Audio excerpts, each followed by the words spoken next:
2014 వరకు 13 సార్లు ఎన్నికలు జరిగితే అందులో 12 సార్లు కాంగ్రెస్ పార్టీ జెండాను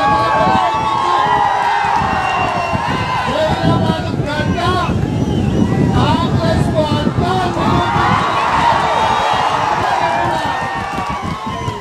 హృదయపూర్వకంగా ధన్యవాదాలు తెలియజేస్తున్నా. జైరాబాద్ కోట కాంగ్రెస్ పార్టీ కంచు కోట మనస్ఫూర్తిగా అభినందనలు తెలియజేస్తున్నా. మిత్రులారా, ఇవాళ ఇది పరీక్షా సమయం. మిత్రులారా, ఇది చాలా ప్రత్యేకమైన సందర్భం.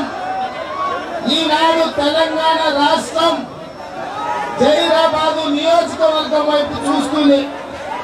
ఎందుకంటే ఇవాళ చంద్రశేఖరరావు గారు చెప్తున్నారు, తెలంగాణ రాష్ట్రం నేను తెచ్చినా తెలంగాణ రాష్ట్రం కోసం నేను కొట్లాడినాను. ఇవాళ ఈశ్వరీబాయి గారి గురించి గుర్తు చేసుకోవాల్సిన అవసరం ఉన్నది.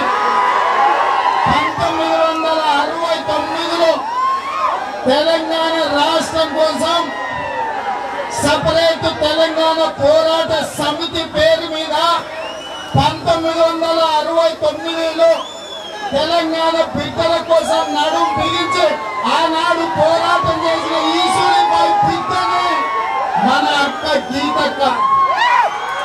హరీష్ రావు గారు పుట్టక ముందు, కేసీఆర్ లాగు దొడగక ముందు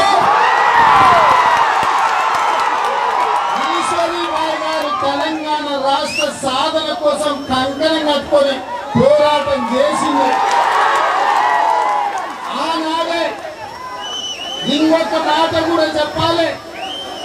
1951లోనే కార్పొరేటర్ గా జీవితాన్ని ప్రారంభించి 1972 నుంచి 90 వరకు 4 సార్లు శాసనసభకు ప్రాతినిధ్యం వహించి తలమెల్ల నాగిరెడ్డి, వావిలాల గోపాల కృష్ణయ్యతో శాసనసభలో ప్రాతినిధ్యం వహించి ముందు వరుసలో కూర్చొని తెలంగాణ ఆత్మ గౌరవాన్ని వినిపించిన ఈశ్వరీబాయి బిడ్డకు ఓటేయడం అంటే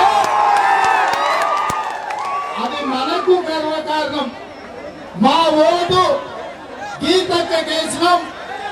మా ఓటు 5 సార్లు మంత్రిగా తెలంగాణ రాష్ట్రమే కాదు ఉమ్మడి రాష్ట్ర అభివృద్ధి కోసం పరిశ్రమలు తీసుకురావడానికి, మన బిడ్డలకు ఉద్యోగాలు రావడానికి నిరంతరం కృషి చేసిన గీతక్కకు ఓటు వేస్తున్నామంటే అది మన గౌరవాన్ని పెంచుతుంది తప్ప కంగాలి మాటలు మాట్లాడి కారు గుర్తుకు ఓటు వేస్తే మన గౌరవం పెరగదని చెప్పి నేను సందర్భంగా తెలియజేస్తున్నా.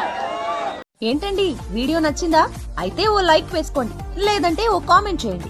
ఎప్పటికప్పుడు మా వీడియోస్ చూడాలంటే సబ్స్క్రైబ్ చేసుకోండి.